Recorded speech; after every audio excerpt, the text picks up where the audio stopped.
আসমানিরে দেখতে যদি তোমরা সবে চাও, রহিমউদ্দিনের ছোট্ট বাড়ি রসুলপুরে যাও। জসিমউদ্দিনের বিখ্যাত কবিতা আসমানিকেও হার মানাবে শুটকুর অনাহারী জীবনের গল্প। যদিও কাকতালীয়ভাবে তার বাড়ি সেই রসুলপুরেই, যেখানে গেলেই চোখে পড়ে গ্রামীণ রাস্তার পাশে ছড়াজীর্ণ একটি ঘর, যে ঘরে চাল নেই, চুলো নেই, নেই কোনো পরিজন। 6 বছর 7 বছর হতে এখানে আছি, খুব কষ্ট করে আছি। এভাবেই একাকী জীবনের শেষ প্রান্তে দাঁড়িয়ে ষাটোর্ধ্ব এই বৃদ্ধ। একসময় ফসলের ক্ষেতে কৃষিকাজ করে জীবিকা নির্বাহ করলেও এখন অসুস্থতার কারণে সেটিও পারেন না। প্রতিদিন 3 বেলা খাবারও জোটে না তার কপালে। কেউ নিজে থেকে দিলে খান, অন্যথায় না খেয়ে দিন পার করেন তিনি। এত অভাবের মধ্যেও জীবনের প্রতি তার কোনো আক্ষেপ নেই। ঘর নাই, ঘরটা চিল্কা দিয়ে আছি বাবু, আর কিছু নেই। দিনাজপুর কাহারোল উপজেলা রসুলপুর ইউনিয়নের প্রত্যন্ত গ্রাম বেরগাঁও। গ্রামীণ রাস্তার পাশে দীর্ঘ 4 থেকে 5 বছর যাবৎ এভাবেই ছড়াজীর্ণ ঘরে বসবাস করে আসছে শুটকু নামের প্রায় 65 বছর বয়সের এই বৃদ্ধ। গোটা জীবন তিনি পরিবার পরিজন ছাড়াই একাই পার করেছেন।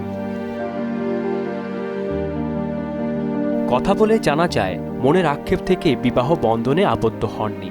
যে ঘরটিতে থাকেন তা দেখে বোঝার উপায় নেই যে নারিকেল, সুপারি ও কলাপাতা দিয়ে তৈরি এই ঘরে কনকনে শীতের রাত কাটানো কতটা কষ্টের, সেটি শুটকু ছাড়া কেউ হয়তো উপলব্ধি করতে পারবে না।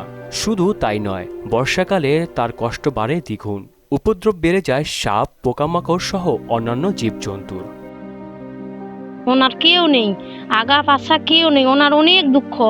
একবেলা ভাত রান্না করে একবেলা খায়। যেভাবে আছে অবস্থা, নিজেকে দেখলে অনেক খারাপ লাগে। যখন দুন বাতাস হয়, তারপরে মনে পানি বৃষ্টি আসে, একটা কোণে জ্বর লাগে থাকে। মাঝে মধ্যে 1 সের 2 সের চাউল ওগুলা খায়, এভাবে দিন কাটায়। এখন তো কাজও করতে পারে না। মানে বর্ষার দিনে খুব কষ্ট, খাওয়া দাওয়ার কষ্ট, বিয়ে শাদী করে নাই, শীতের দিনেও কষ্ট, এখানে রান্না করে খায়, খুব কষ্টে দিন কাটায় আর কি। শারীরিক অক্ষমতার কারণে প্রায় 5 বছর ধরে তিনি আর কাজ করতে পারেন না। খুশি করে কেউ দিলে সাহায্য নেন, কিন্তু কারো কাছে হাত পাতেন না তিনি।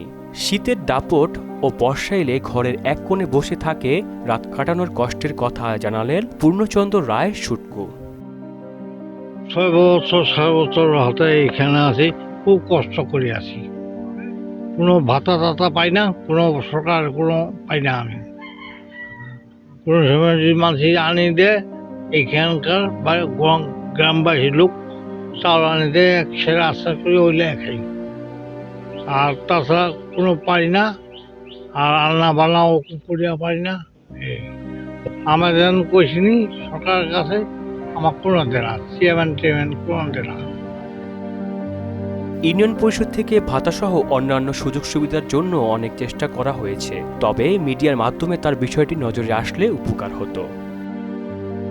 কিন্তু দীর্ঘ বছর থেকে এখানে আছে, সব জায়গায় ঘোরাফেরা করে আসলো, লাস্টে এখানে মানে একটু পলিথিন দিয়া এখন বাস করছে ঘটে। যদি এখন ঘরটা হয় তাহলে আমাদের পক্ষে খুব ভালো হবে, কেননা উনি যে বর্তমান কেউ নাই।